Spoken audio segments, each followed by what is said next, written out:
Hour number 3 of Live and Local for a Thursday. Good to have you with us.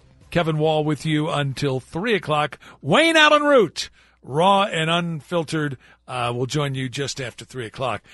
Great to have in studio Barak Zilberberg, Republican candidate for governor. We are sprinting to the finish line. And tell me what your day is like now as you can see the finish line in sight. Well, it's been it's been really hot, sizzling actually. I've been traveling up north. I've been to Winnemucca. I've been to Douglas County, and I've been also to Fernley as well. And I passed through all the counties. We have such a beautiful state, and everybody's complaining about they need water. Everybody's saying water. We need water, and we're going to bring water here so that we could grow and we could do all kinds of beautiful things. Tell me how you're going to, because you've mentioned that a couple of times.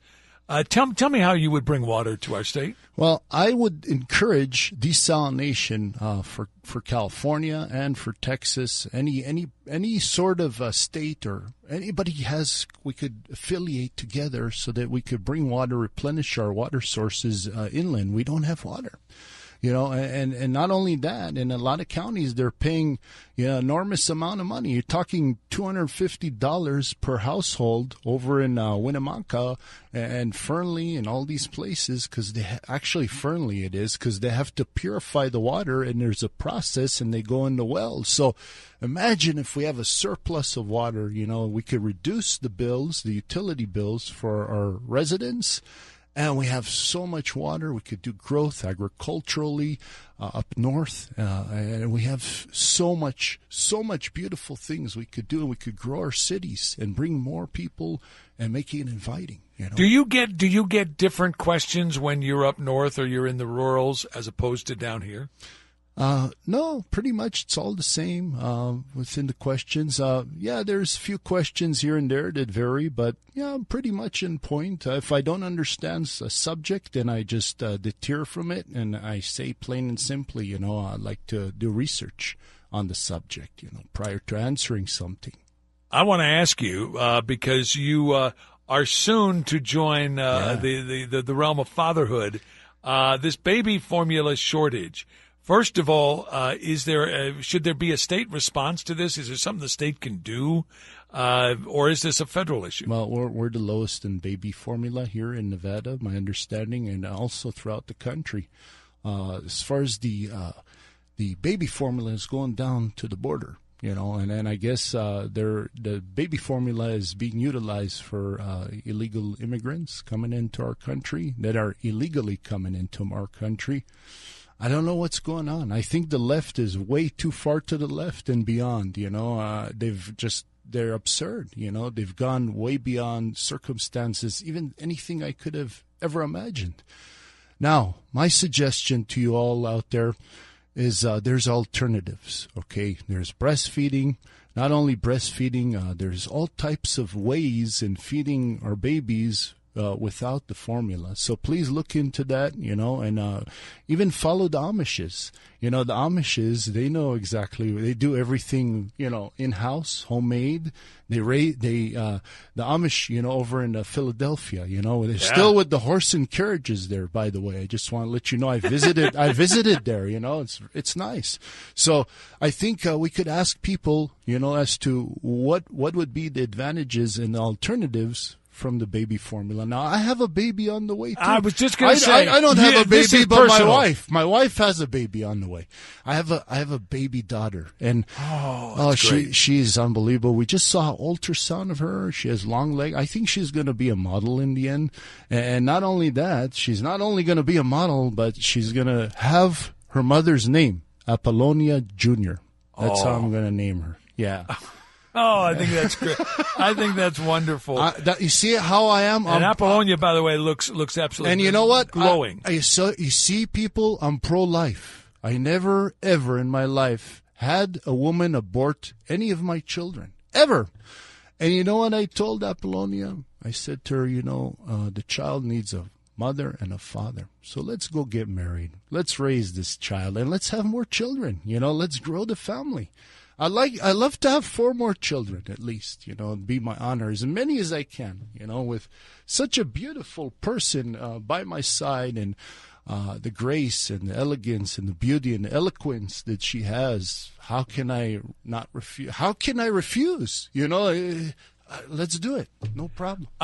One of the things about this whole baby formula shortage seems to be not just that we're incompetent as a federal government and we allowed this to happen, but that it's another example of government trying to control people. Yes. Can you talk a little bit about that? Yeah. Everything is about control. Everything is control, and we got to deter from controlling. We got to give freedom to our people, And with that said, I think they're trying to test the formulas. That's my conspiracy.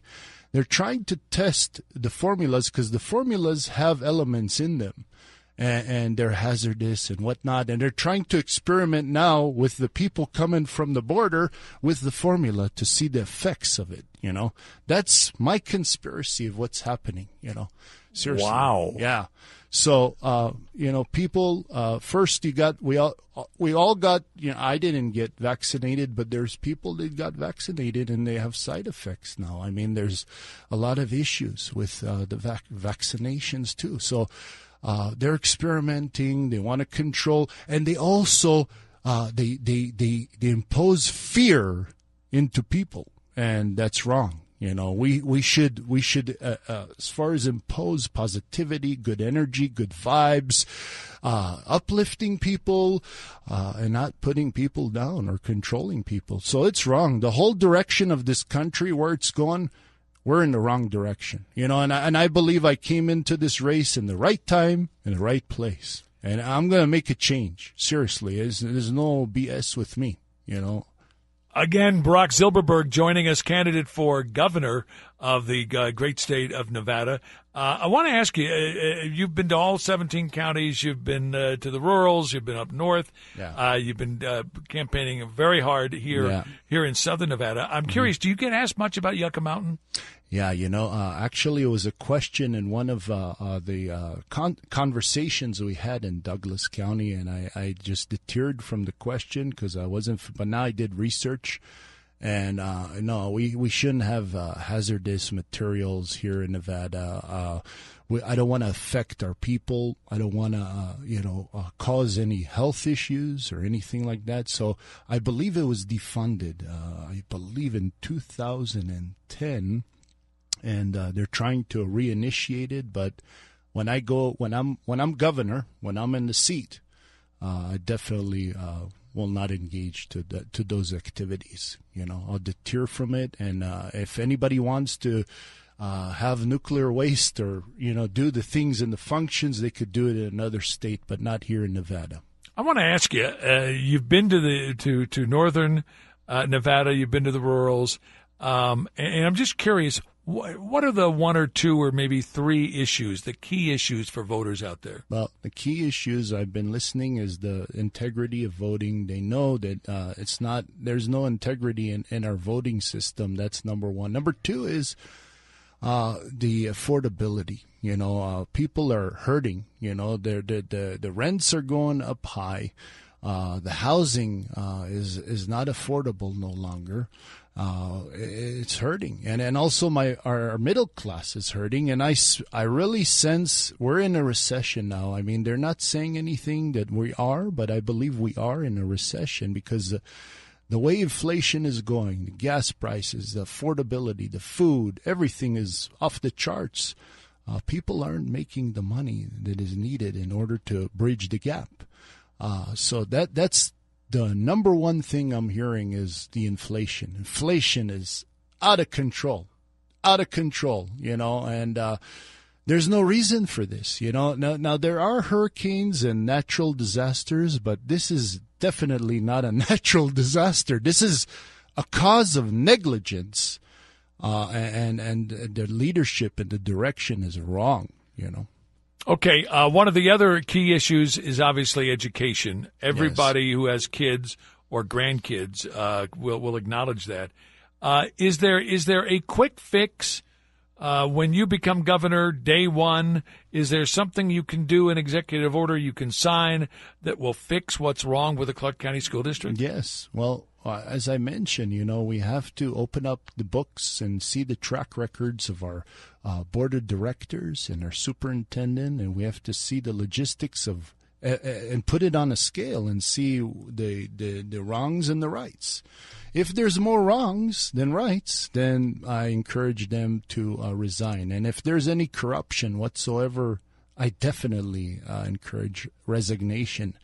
We got to bring people in these kind of positions of integrity, people of honor, and people that really want to serve our children. That's very important. So that's number one. Number two is the teachers. We have a problem with our teachers. There are substitute teachers out there.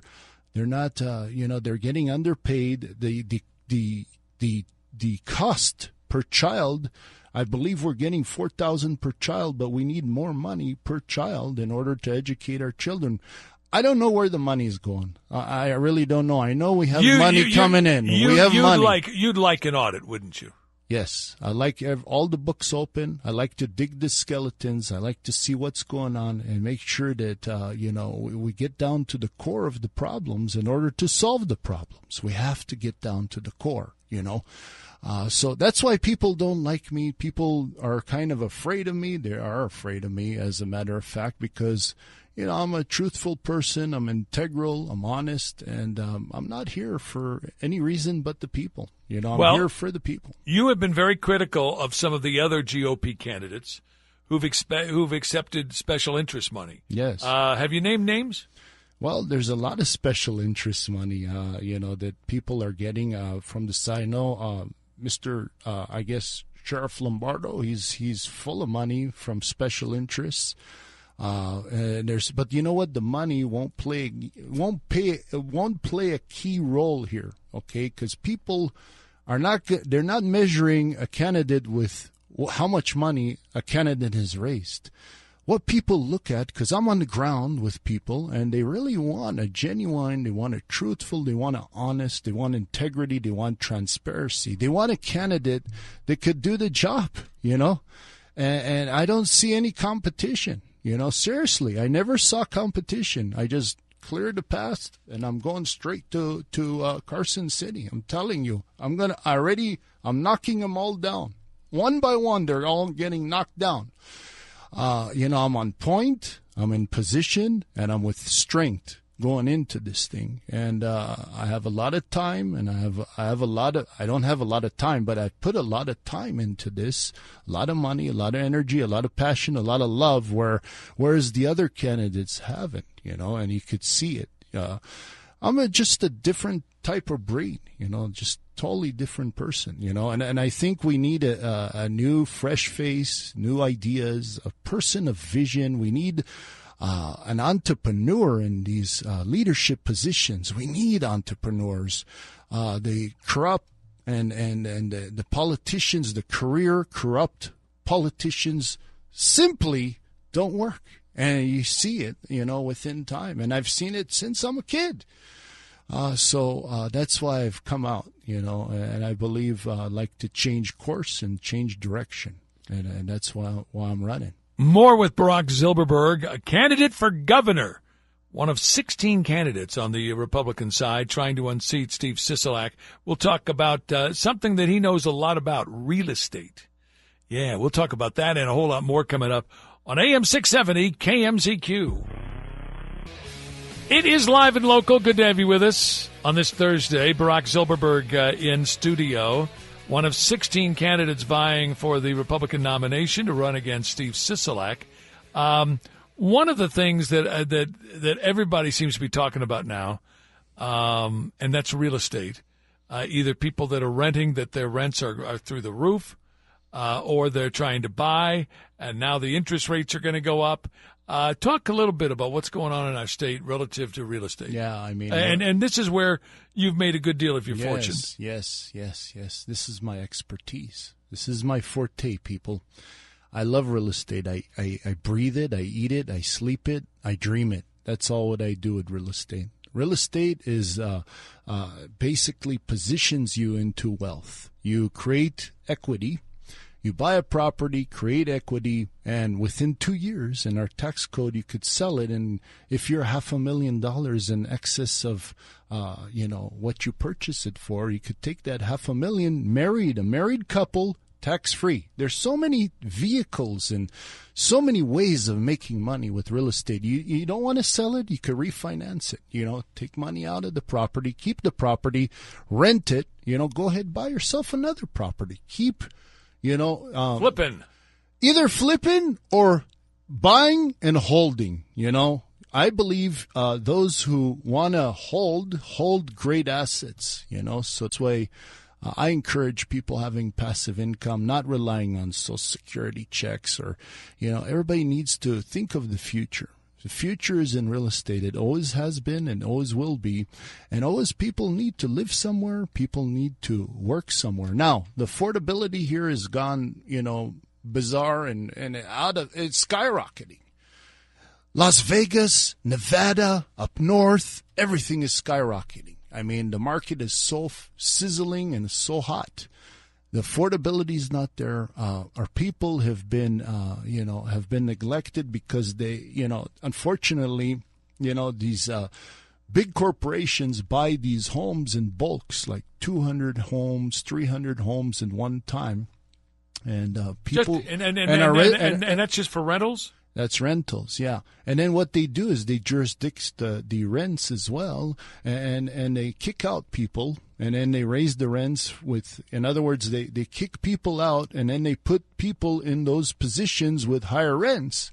And it's just everything is working to their advantage. The special interest groups, the banks, all of these bulk buying. So what I like to do is I like to create affordable housing for us Nevadans and strictly for us Nevadans. Okay, so no corporations, no special interest groups are going into these things. And it'll be strictly for our people, Nevadans. I encourage everybody to have a home. Why pay rent? Why invest or why pay rent into someone else's asset when you have to, as far as put your money in your own asset, pay down your loan, create equity, create wealth, and real estate is really the way of doing it, and I've moved personally 12 times in my life, maybe 13. And I've just rolled the homes. I was working really hard, diligently in my plumbing company, making a lot of money. And then while I was working in my plumbing company, I also rolled homes every 2 years. So I had capital gains of $250,000, $500,000 a transaction. You understand? And that was just on the side. Then I have my apartment buildings, and I have my shopping centers, and I have. And I've created this wealth all by myself. So I have now these assets that are creating passive income for me. So I'm living off of it now, And I just bought a house in Summerlin, It just was recently, last year. And I bought it for $700,000, $712,000. I put about $200,000 into it. Now probably the house is worth $1.4 million, maybe $1.5 million, and this is within a year's time. So, and I also bought my my son. He also has a home, and now he's styling too. So, I always look out for where the potentials of everything, where everything is going, and I see a vision of how things could be into perspective to your advantage, and everybody's going to be jumping into a home. Everybody's just tired of the landlords that are raising the rents, and it's just totally out of control. Everything's out of control. So if you have your own home, nobody could kick you out. Nobody could raise your rent, and you could do anything you want with your home. And that's the American dream. And we're here. I'm here to personify and to interpret the American dream, and that's home ownership. Everybody should own their own home, period. No questions. In our final couple of minutes, in fact, 90 seconds, what are these final weeks going to be like for you? What's the path to victory in these final couple of weeks before early voting, May 28th? Yeah, well, I tell you, we have the mail-in ballots. It's going to be a very interesting election. I tell you, I'm for open primaries, and I encourage open primaries because anybody could vote for whoever they want to vote, and wherever party the person is, they vote for their candidate. Not for a party, not for, being a Democrat or Republican. It's about the candidate. That's what it's about. It's about the person that will serve you in the best ways. That's what you should look at. Now, it'll be very interesting, this whole cycle, and I'm going to be monitoring it very closely. And I'm telling you, I'm not going to concede. If I see something wrong, I'm not going to concede. And I know Michael McDonald already twice he lost here in the Republican Party, and we're not going to lose this time for sure. We're going to win it. We're going to take it home. In these final weeks, what do you need from my listeners? How can they help you? How can they reach out to you? Anybody can reach out to me at www.barakzilberberg.com. BARAKZILBERBERG. Facebook, Instagram, YouTube. Check me out. Not only that, vote for me. Please. You have to be in the Republican Party. You have to register as a Republican to vote for me. Unfortunately, move over to the Republican Party, and there's where I'm at. And vote for me. Vote for a difference. Vote for a better Nevada. Vote for the people, by the people, for the people, and with the people. I'm along with you. Yesterday, I took a bus ride back home from Tonopah, riding in a bus. Planes, trains, and automobiles. That's what it's all about. Don't you love traveling all throughout our beautiful state. And I love our state. Our state is beautiful. It's a beautiful state, and we have so much potential. Thank you so very much. It's always good to see you, Barak Zilberberg, in studio, joining us right here on AM 670 KMZQ.